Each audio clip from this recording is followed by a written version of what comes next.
Hi, I'm Debbie Georgatos. Welcome to my show, America Can We Talk? Today, we're going to talk about Fathers Matter. Cari Kelemen, author of Consider Homeschooling, joins me in studio, and Prager and Ivy League Enlightenment. And of course, I'll tell you why these stories matter to you. Stay tuned.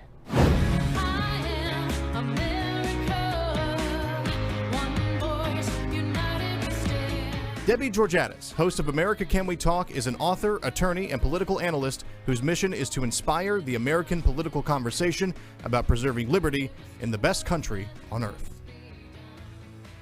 And hello again and welcome to America Can We Talk and to today's First Five. I hope everyone watching and listening had a great Father's Day yesterday. Father's Day is just a great holiday. You know, I meant to look up whether they celebrate this in other countries or just America, but I love that in America we actually set aside a holiday for Father's Day and for Mother's Day. And I want to say just a few words about fathers in America. You know, there are a lot of organizations, and not just religious organizations, but those too, who recently tried to write and speak more about the idea of why fathers matter. Just the positive message of a father's influence in a child's life is simply irreplaceable and wonderful, and it's a great, great thing to be able to have a father as a part of your child's life. And so there are organizations, one was called Child Trends, that just wrote a list out of why fathers matter in kids' lives. And they talk about the difference between fathers and mothers, and generally speaking, fathers tend to be perhaps a little firmer disciplinarians. They create role models for their children. They help children see and watch how a relationship works between two responsible adults caring for children in their unique roles of father and mother. So they had a great bunch of examples and stories. But I want to hit a couple other things about Father's Day in America and then around the world. Number one is, I found this most amazing statistic. The United States has the world's highest rate of children living in single-parent households in the world. Don't you think that's amazing? I mean, a country full of, a Judeo-Christian country, at least historically, a country where families are certainly honored in many, many ways, and yet America has the highest percentage of children living in single-parent households. This is not a positive trend, and I want to mention a couple of reasons why that may be the case. One is, and we've talked in the show many times about the idea that leftism works kind of like a snake slithering in many, many arenas of life, not really overtly announcing, hey, we're here to change your country, we're here to take over your country, we're here to change all the foundational ideas of your country, but instead they come in with very kind of almost folksy sounding messages in a whole variety of ways. But as we have watched we're really watching the rise of Marxism in Washington, watching how the American left has been just overtaken by Marxism. And we use the expression cultural Marxism. We've talked about that. We've talked about the economic Marxism and the vast agenda of the American left in taking more and more control over American society, culture, economy, businesses, everything about America. You might be interested to know that Karl Marx, the happy father of Marxism, or rather unhappy. If you listened to my show several months ago, there was a gentleman who'd written an in-depth biography of Karl Marx, a very, very twisted and dark man, very mentally unhealthy. Karl Marx, in addition to what everyone already knew, that he wanted to abolish in society was private property, and everyone knows, no one owns anything, and the government owns everything. That was the idea of Karl Marx. Somehow he was going to improve life by removing the ability of individuals to own things, and that the government would own everything. So abolition of private property, his big thing. But he had 5 other things he also talked about that was important to abolish to reach his utopia of Marxism or socialism. One of the top items, in addition to eliminating private property, eliminating the family. He actually advocated for the advancement of society, the benefit to people if we just get rid of this silly idea of the family. And Karl Marx, acknowledged there are a lot of people who actually might have liked his economic ideas and kind of liked the idea of the government owning things and, deciding how much you can earn and how much you can own. But many of his followers kind of resisted the idea, why do we have to abolish family? And the answer, allow me to explain, the answer, if you're a true, genuine Marxist, is you have to destroy family because family is the unit that carries on and teaches to children and the next generation your faith, your values, your morals, your sense of right and wrong. And when you are a Marxist and you want to control everything about society, you cannot have these units out there that are in some way interfering with the government's ability to establish morality out of the government. The family is a unit that helps strengthen children and the next generation to learn really what life is all about, what faith is all about, what truth is all about.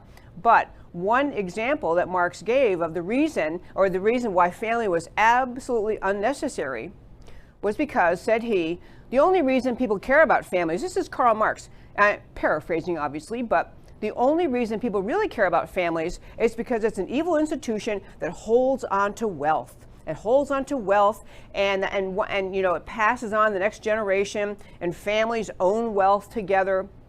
They own property, they own homes. And once private property ownership has been eliminated, said Marx, no one will really care about families anymore. No one will really care if we eliminate them once you eliminate private property. Because the only value he could see in the idea of families was private property. I mean, the guy, as you heard a few weeks ago, was completely sick. I mean, not a mentally healthy man. But this was actually part of his explanation was the reason we don't really have to have families is because, after all, once private wealth is eliminated, what other function could families serve?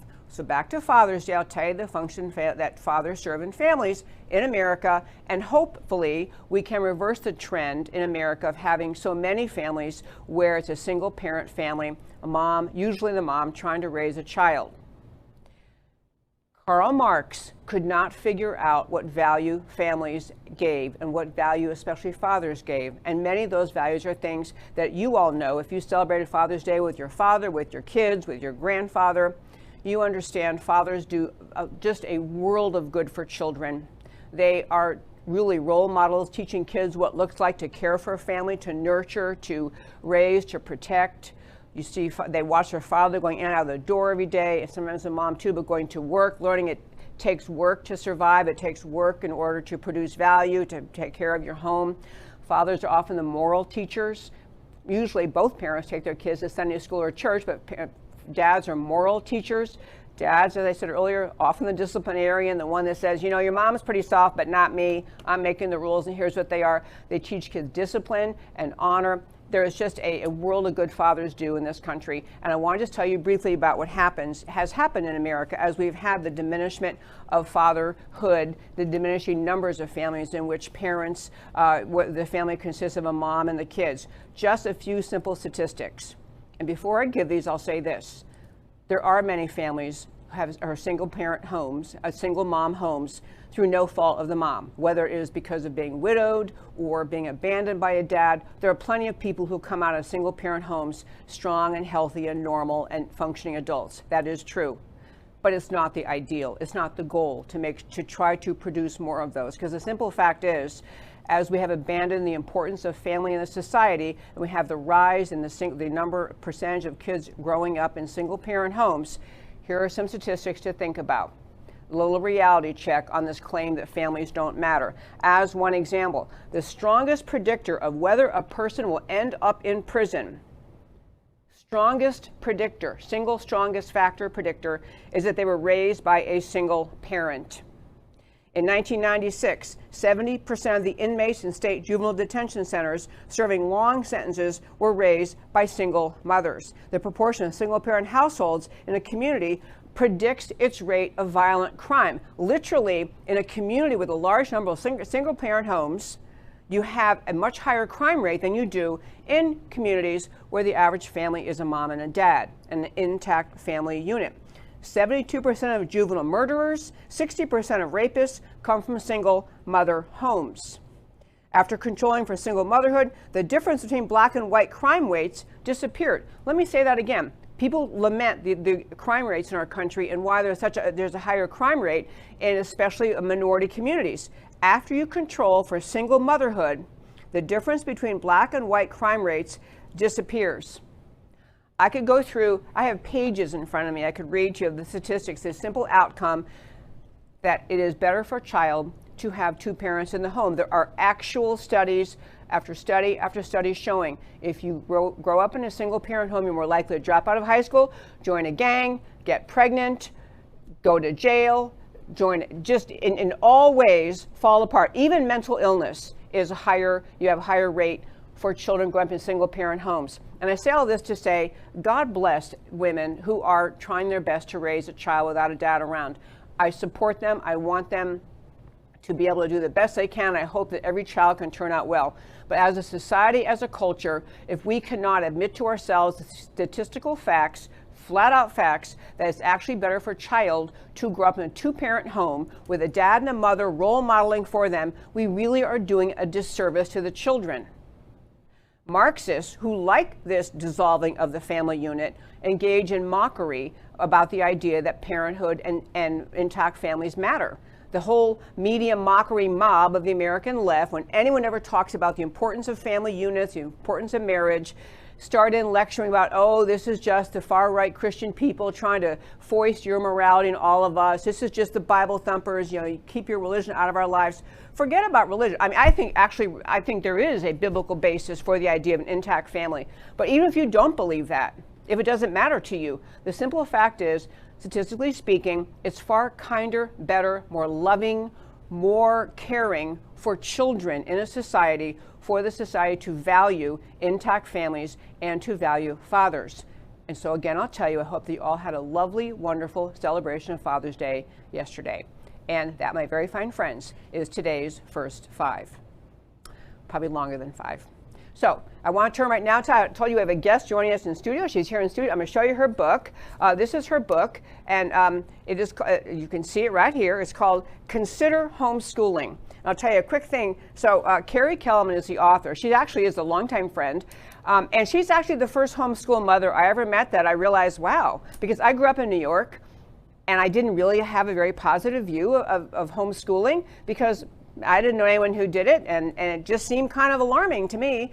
We've been in Texas now 21 years. Cari's a good friend, and I learned from her. She and her husband have produced 3 fabulous, wonderful children, young adults. And so she wrote about not how to homeschool, because there's a lot about that out there, but why to homeschool. So I'd like to welcome to the show, Cari Kelemen. Hi, Cari. Hi, Debbie. Thanks for having me. I'm so glad you're here. So again, I'll show our listeners your book, Consider Homeschooling.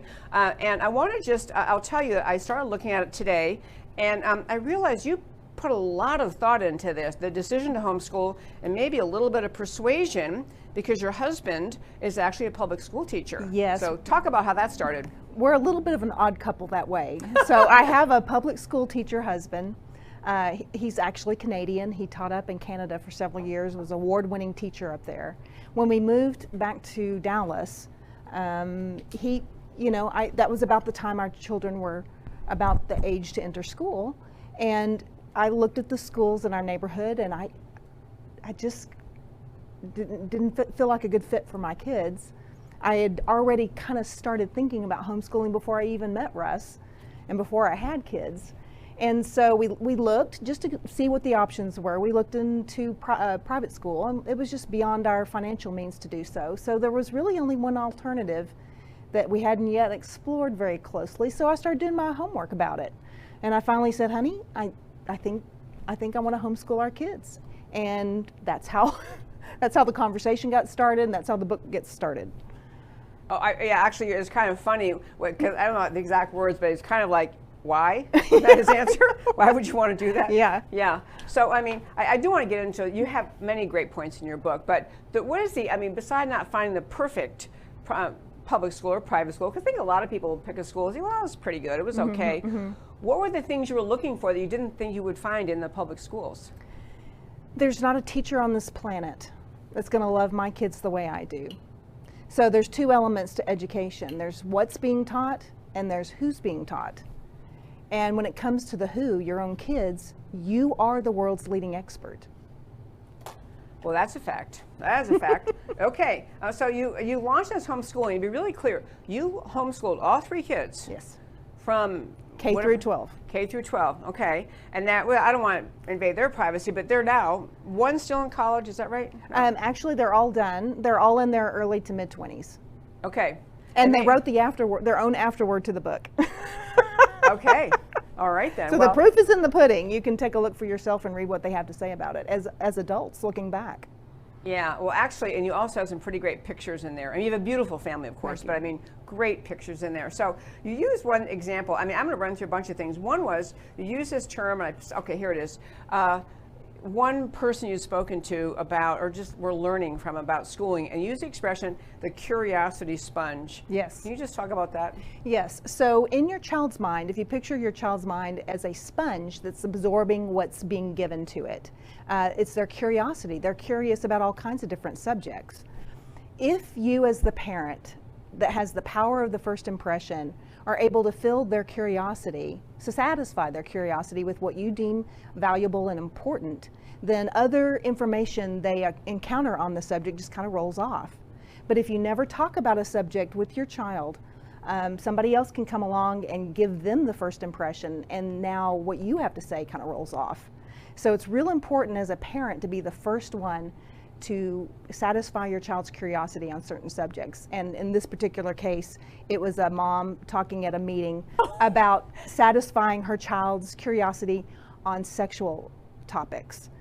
So that story, actually, go ahead and tell that story. Okay, I'll tell the story. This woman lives here in Dallas. She's fabulous. But anyway, she was a speaker at a meeting called Mothers of Preschoolers. And at the time, I just had one kiddo. He was 1.5 probably.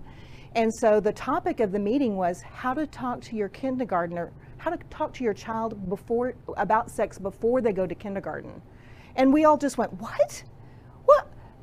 We were shocked that this was a topic of a speaker. So we came back the next meeting and she said, I'm not talking about having a detailed talk, the talk with your preschooler, but I am telling you that when they express natural curiosity, go ahead and you be the one to be first.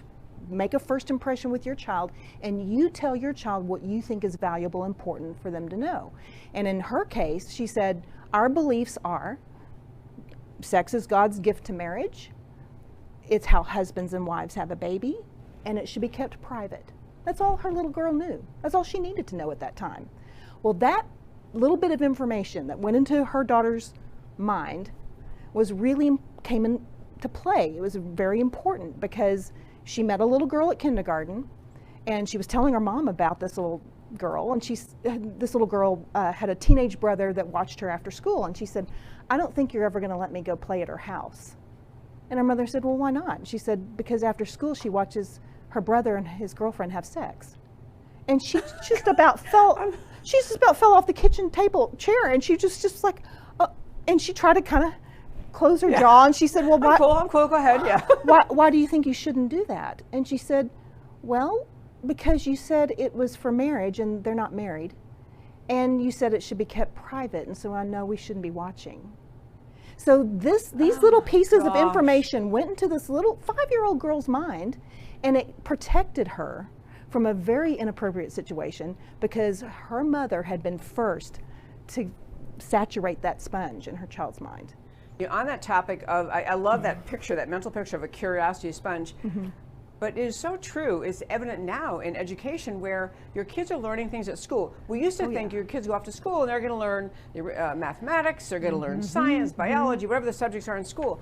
And many parents are now waking up for the first time realizing, you guys are learning what about creation, or what about the climate, or what about, the list of the array of topics, certainly very tender ones, like race relations and America, racial history, the meaning of America, all these topics where you parents, you don't necessarily think, you don't have a list of things to make sure they know your impression, but when they're learning things at school and then they come home and tell you, the curiosity sponge has been filled by the teacher and you're trying to undo it at home. Right, it puts you on the defense as a parent. Yes. Because even, here's this child, she had her values filled by her mother on that topic, but what about all the other topics? And what about all the other areas of curiosity? And as a teacher full of a classroom with a dozen kids, is she able to be the one, or are there other kids in the know sitting next to your child that has teenage brothers telling your child things that they know that your child doesn't know? So it's just, you're on defense as a parent.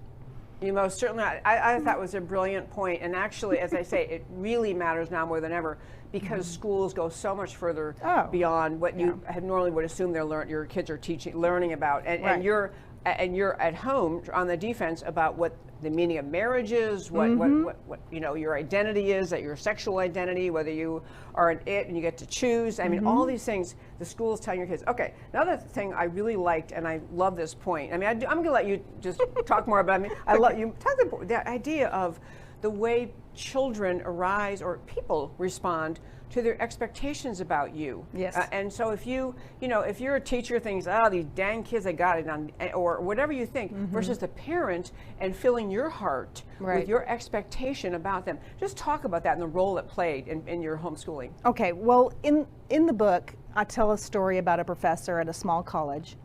And he was told that Section 2 of a class, he was mandatory class for freshmen, he was told that Section 2 had all the best students in it, all the cream of the crop of the entire freshman class.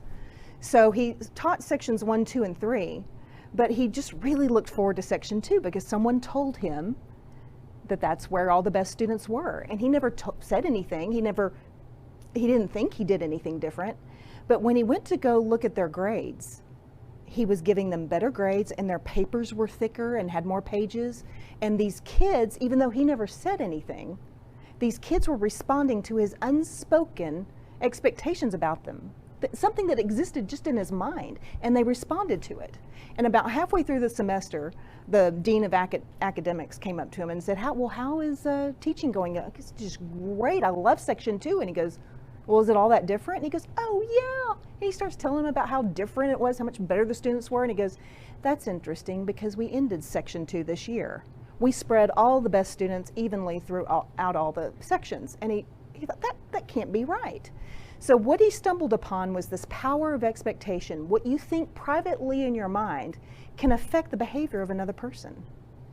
Oh, I completely believe that, and I think it can be true with respect to public schools. If you think you have a class of kids who's you're aware of the parents, you think maybe they're not as dedicated to parents as they should be, so their kids aren't going to be. You can imagine how expectations play out in so many ways. Absolutely, and so as a mom starting to think about my kids' future education in a classroom, I'm start thinking, well, is their teacher going to have high expectations for them, or low?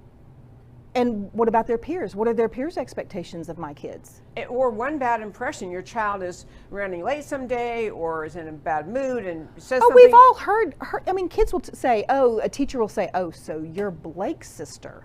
Yeah. Or what, you know what I mean? And already the expectation is low, and that kid, the kid gets treated differently because of an association or a low expectation. And it's just, kids will live up, they will live up to or down to your expectation of them.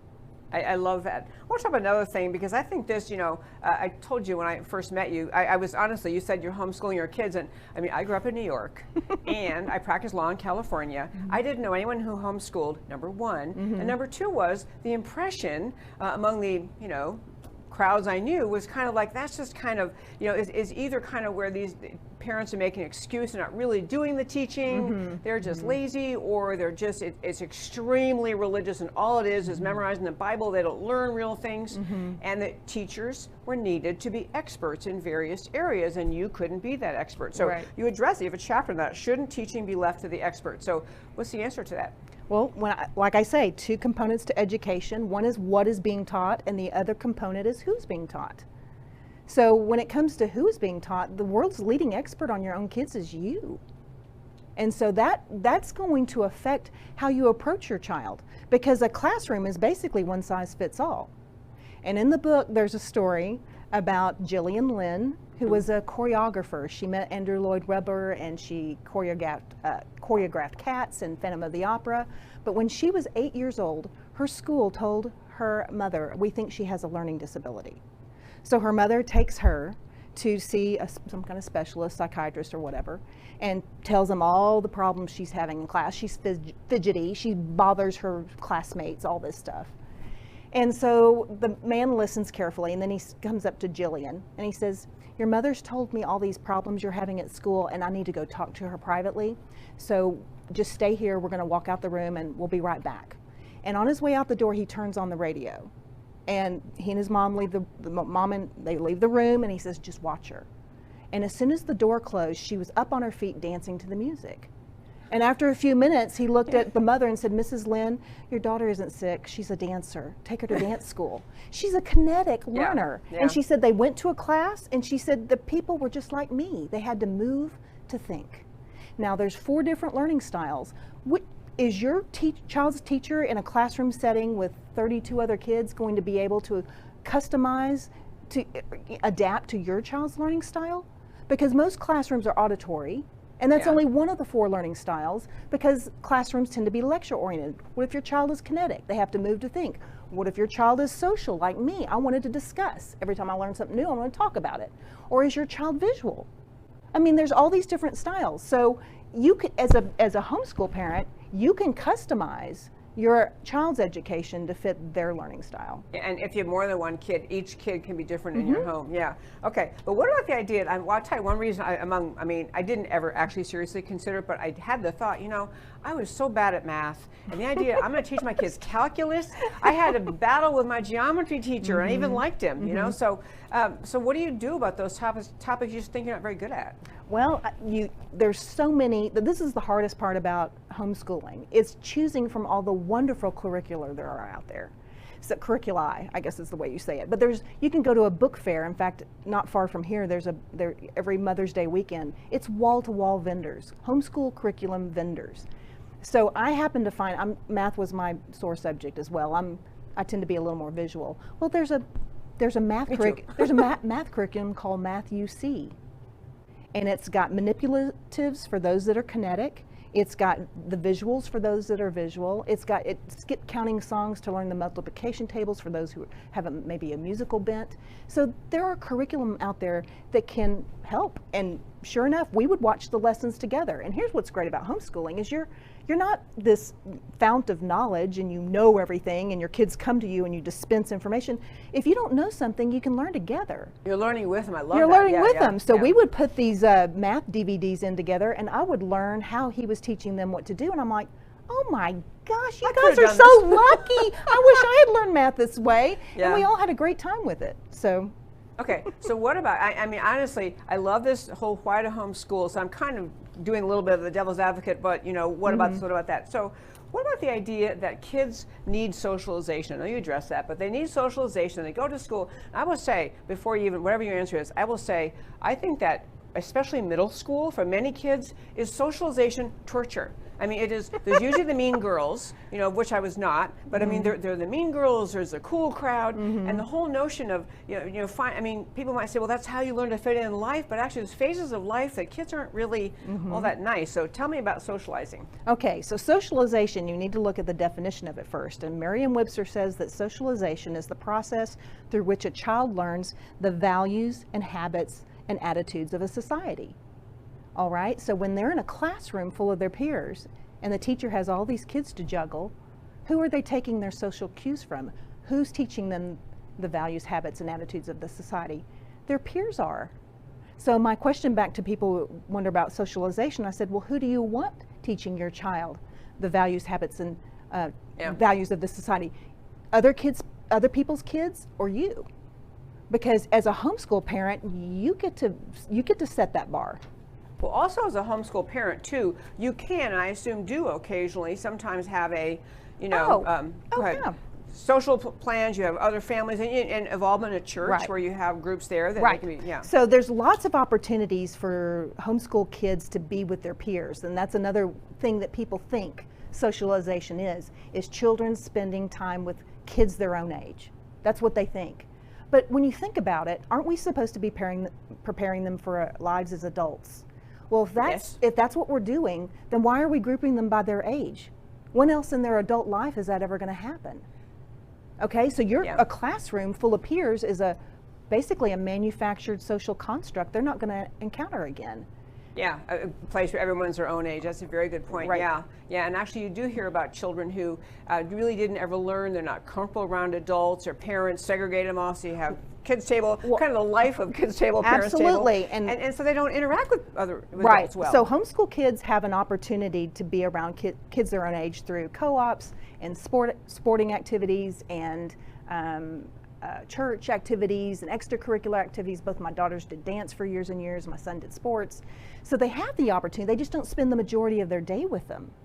So that's more of a natural way to interact with people of all ages instead of just being grouped for the majority of your day with your peers, because that doesn't happen again in life. It's a very good point. Okay, so what about the idea of kids getting into college and moving on to careers? Like what impact is there from homeschooling on a child's life in terms of a career in college? Okay, so my son and my daughter both went to the same university, and this university actually has a homeschool visitation day.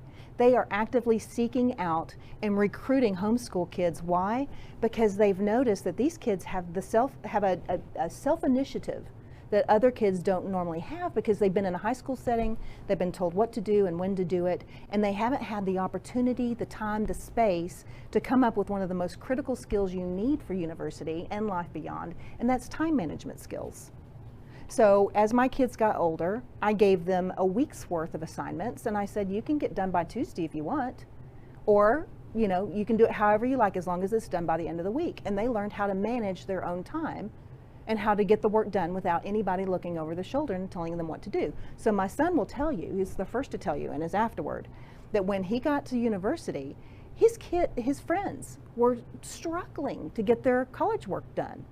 They just hadn't had the opportunity to flex those time management skills. Yeah. You know what I mean? Or to do them. And he said it was a lot easier for him to go from homeschool to university than it was for his friends to go from high school to university. Wow. Okay. And then also I want to talk about the assessment or grading of your kids. Like how do you, if your kids, I mean, the truth is, I mean, we didn't have this at our home, but we had the notion when our kids were in school that you kind of earned a grade and or didn't earn the grade you wanted. So do you grade them in a formal way? And if you do, how does that impact your relationship with them? Okay, so here's when you think about grading and you think about a teacher, she's got a classroom full of students. She needs to know what her kids know, and she needs to know if they're learning the material. So the grading, the tests, the quizzes, the book reports, these are the ways a teacher can tell what their students know. So basically it means it's for the good of the teacher, but it's not necessarily good for the child. It's not meant for the child. Yep. And a lot of these tests don't measure accurately what a kid knows. For example, a kid in 3rd grade reads a book over the summer. Well, he gets to class in the fall and he has to write a book report to prove he read it. Well, isn't that like punishing a child for reading a book? So here's a better way to do it. A homeschool parent has the opportunity, tell me about the book you just read. And so now you flip the roles and he's teaching you about the book. And so he's having to think, okay, what do I need to put in? What I need to live out? What event, what order were these events? Did they happen? So he's processing, and through the process of trying to figure out what to tell you and then it going through his mind and coming out your mouth, he's learning how to think. I love that. Right before your eyes. It's called narration, and it's a wonderful way to and kids love to teach the adults. They love that. Oh, sure. How fun is that for a kid? You tell me. And so they teach you and they think it's fun. So way better than a book report. Yeah, well, I'll tell you, we could probably, first of all, I want to make sure you can tell our listeners, your book is called Consider Homeschooling by Cari Kelemen. Again, here's the picture of it. There we go. It's backwards how I should turn it. This is really, I have to work on this. Okay. Anyway, how can people find it? I have a website, and that's the only way I'm selling it. This is my exercise of free speech. I don't want to put it on a website that doesn't celebrate that. So you can find it at booksbycari.com. Okay. I don't know if I had, Matt, I may have sent you a crayon, but I don't know if we can make that very quickly, but Books by Cari, which is C-A-R-I, booksbycari.com. That's it. Booksbycari.com. Again, it looks like this. It's a very great picture, and also just a great message. And honest to goodness, it is a missing piece, I think, in the whole advocacy about homeschooling. A lot of advocacy for homeschooling focuses on kids are learning bad things in school, or discipline is, or they aren't safe, or discipline isn't in place. Yeah. And so this is it's a joyful book. I mean, it's a very joyful book. Well, again, I'm married to a public school teacher, and my goal was not to criticize public schools or any other type of schooling. It's basically just to make the positive case and say, hey, this is a viable alternative. And you have 3 unbelievably well-adjusted, fabulous young adult children. So congratulations to you. Thank you.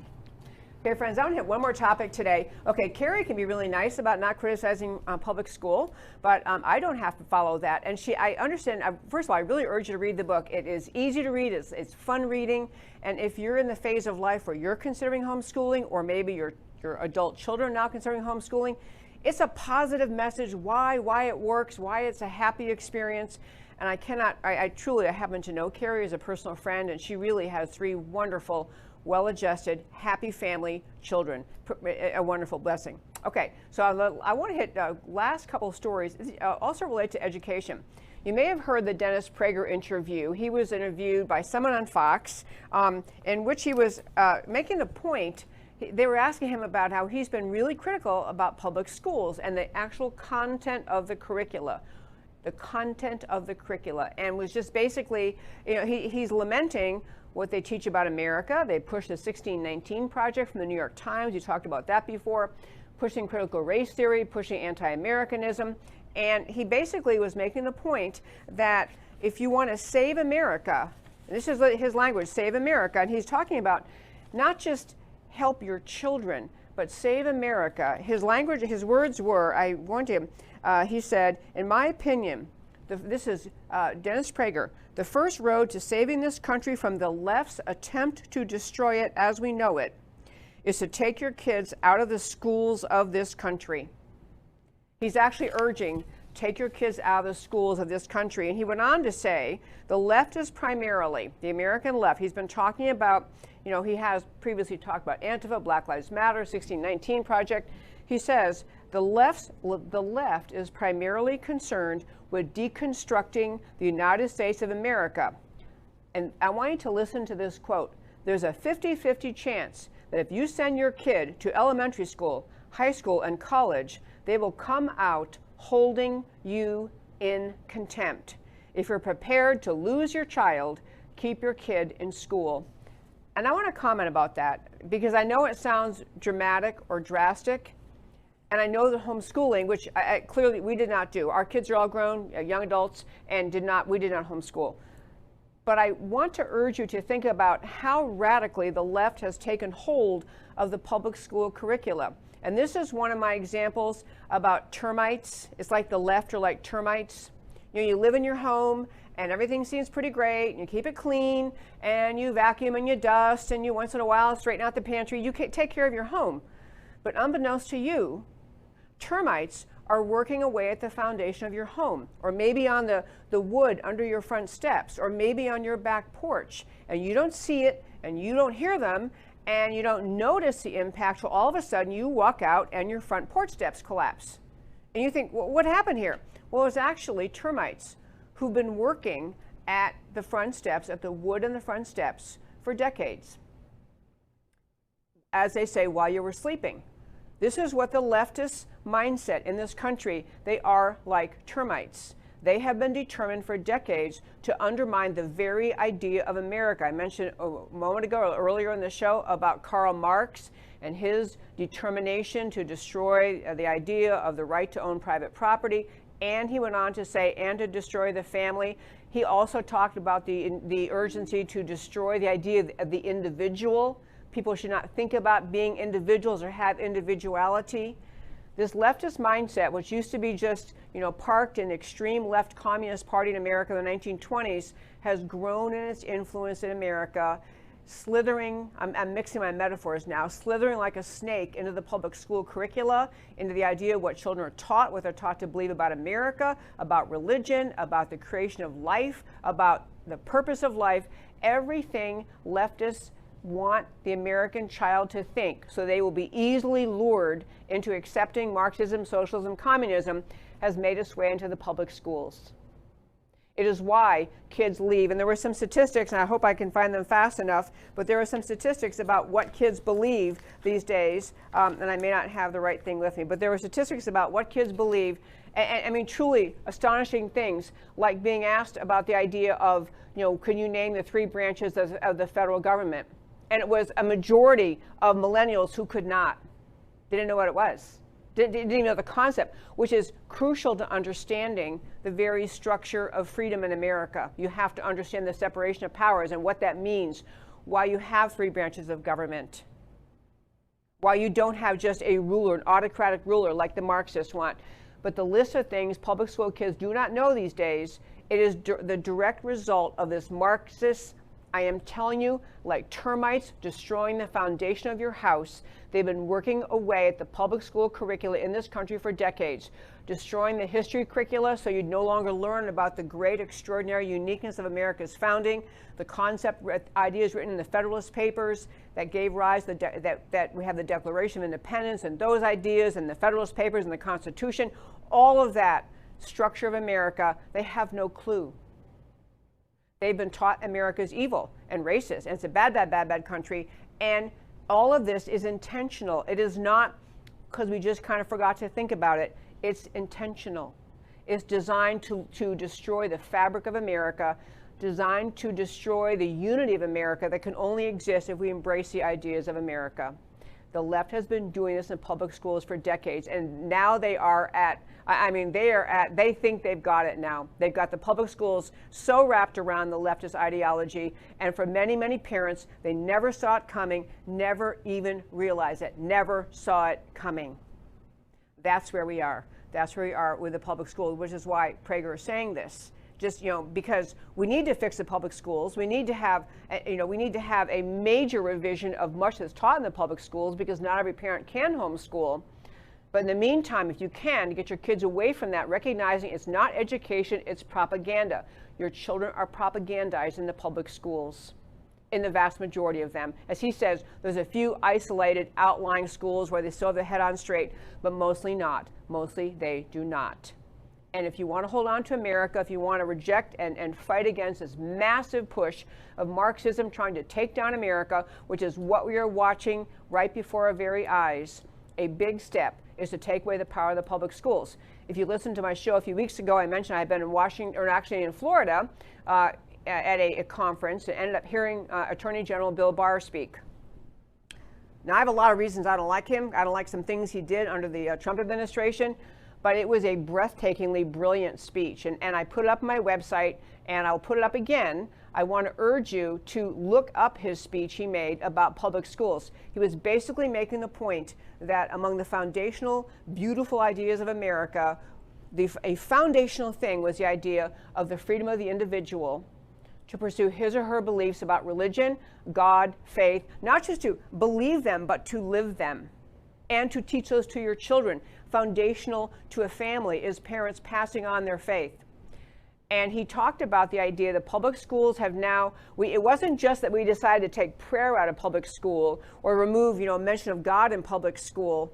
It was a radical, intentional, secularist religion now replacing, in the mindset of many educators, the place of religion in America. So kids learn one thing at school. Cari, Kelemen, our guest a little while ago, was talking about the sponge in your brain. Your kid goes to school for 12 years, K through 12, and learns about the secularist idea and the idea that there's no reason to turn to a higher power for values, morals, truth about life and existence. They learn.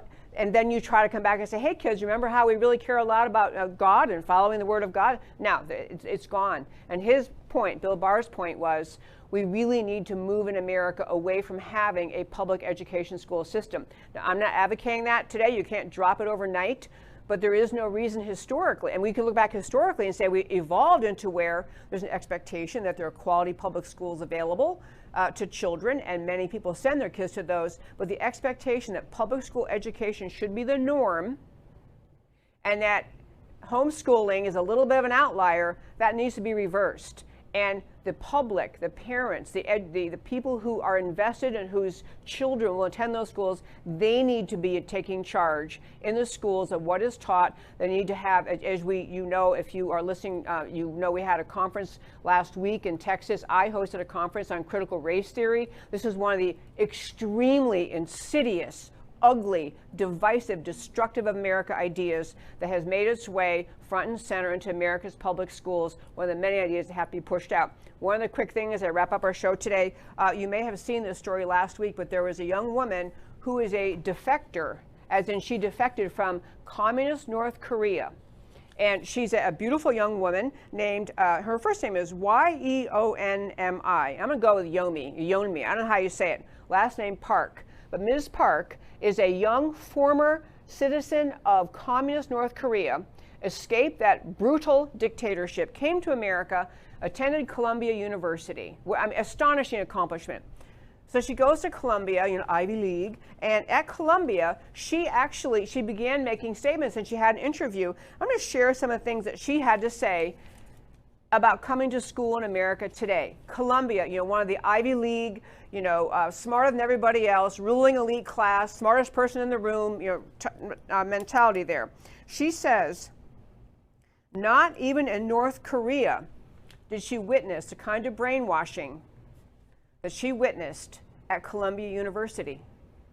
This is up on our website, by the way, americacanwetalk.org. On the homepage under shows, drop down, list of links, you can read her story. She said she never saw such brainwashing in North Korea.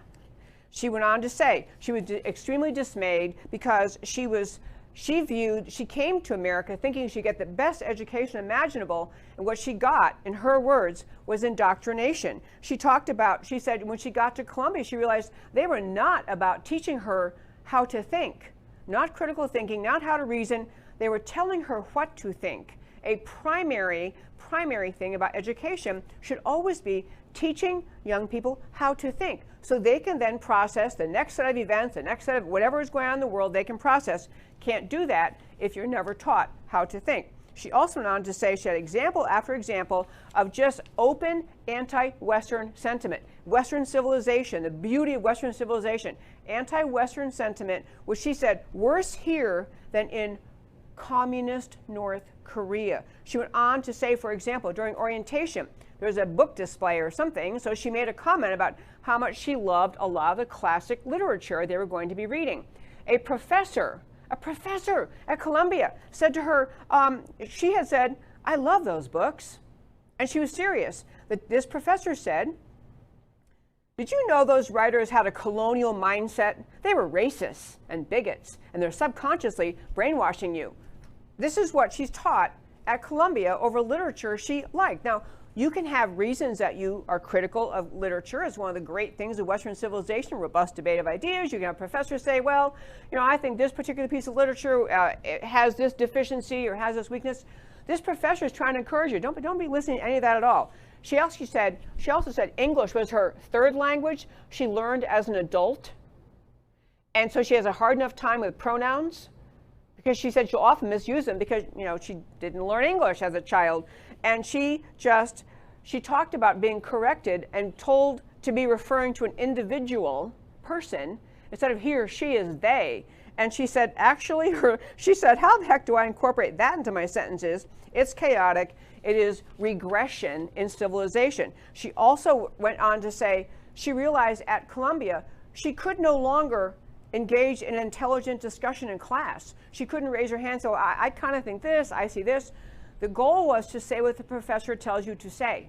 You have to think what he says or she says. You must write down or say what he or she tells you. She went on to say, I had to just shut up in order to graduate. But her worst, she holds the worst criticism of all, the strongest criticism of all, for her fellow students, or as she calls them, the woke scolds. She said, these students telling her that they are oppressed, that they are outraged at the oppression in America. Just to give you, she said, I literally crossed the middle of the Gobi Desert to be free. And these jokers, is my word, these jokers are at Columbia, in the best country on earth, with the most opportunity, most abundance, and they're oppressed. And they are mistreated, and it's an outrage. She was just completely, obviously entertaining and completely disgusted with them. And she said, she went on to say, I'll tell you a good example about North Korea. So North Korea, has a dictator, Kim Jong-un, who's a roly-poly, his buttons are all stretched across his uniform. But she says in North Korea, everybody's starving, everybody's skinny. She said she learned growing up, you're always supposed to refer to Kim Jong-un as our dear leader. Our dear leader, yes, he's our dear leader. she finally saw a picture of him, and one of her friends said, "Why is he so fat? We're all starving here. We're starving." And she realized she'd never processed the fact he's not living like the way everybody else is. His policies, his communism, his brutality keeps them all starving, and he's like putting on too much weight. Anyway, so she went on to talk about, she said, the worst of humanity in North Korea blew her away, and she's blown away when she comes to America to witness the brainwashing in the United States. She said to her fellow students, "You guys have lost common sense to a degree that I, as a North Korean, cannot even comprehend." And I could read more about it, but she was a very entertaining commentary about America. But I wanted to close out today's show. We've been kind of focusing on education to say this. In America, our future depends on what our young people understand to be true. We have, as the termites have eaten away at the public education system for decades, we already have a system where we have a significant percentage of millennials who emerge from school, don't believe the Holocaust happened, can't understand how it happened, think America's oppressive, have no idea the virtues and greatness of freedom and free markets. They think socialism and Marxism and communism are the utopian, and these people are going to be voting. So if you really want to be active and want to be in charge and want to help save this country, get involved in education in some way or another, criticize these ideas, stop humoring everyone on the left who keeps lamenting about their mistreatment in America, the fact that they're victims in America, that it's an oppressive society. They are blessed, every single person, whatever their race, ethnicity, national origin, skin color, or socioeconomic status, they are blessed to live here. Get that truth in your head and tell your public school teachers that fight in the public schools when they want to teach the curricula regarding America as repressive. Fight back and fight now. Fight now before it is too late to fight. I close every show by telling you why the stories we talked about today matter to you. So I sent Matt the Wonderful has Why Fathers Matter, Why It Matters to You, Father's Day, and decades of research and common sense confirm children, especially boys, at exponentially greater risk of personal and moral failure if there's no father in the home, less discipline, and a missing role model. This is not a slam on often heroic single moms.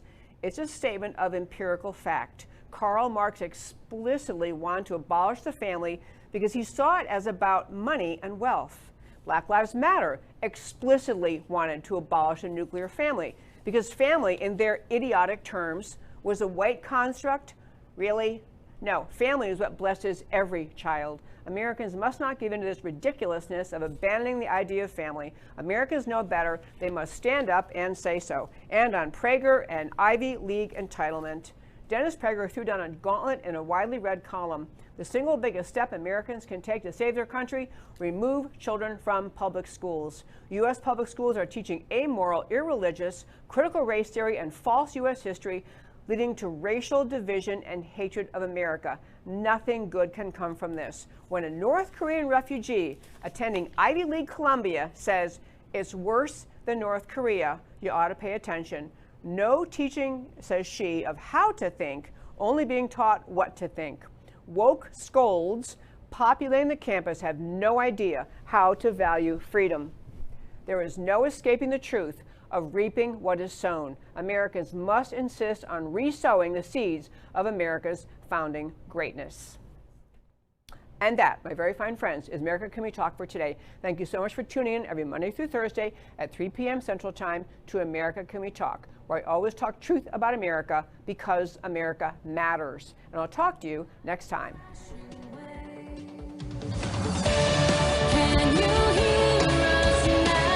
America Can We Talk? Truth about America.